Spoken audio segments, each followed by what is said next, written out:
আজকের চিকেনের নাম ক্যান্ডেল চিকেন, মেয়ের রেসিপি। আমি সুন্দর করে চিকেনটা ম্যারিনেশন করে রেখে দিয়েছি। ধনেপাতা, আদা, রসুন, পেঁয়াজ, কাঁচা লঙ্কা, মরিচের গুঁড়ো সমস্ত কিছু দিয়ে এদিকে কড়াই বসিয়ে দিয়েছি। জিরে, শুকনো লঙ্কা ফোড়ন দিয়ে দিলাম।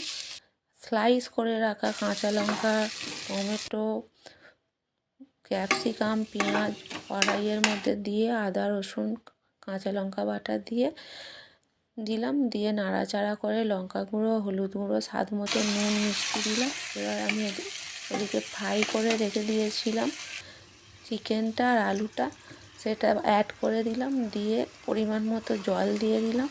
এবার আমি এদিকে লেবুর রস আর গরম মশলা, এবার ফ্রাই করে রাখা বেরেস্তা দিয়ে দিলাম। দিয়ে খুব ভালো করে নাড়াচাড়া করে নিলেই রেডি ক্যান্ডেল চিকেন।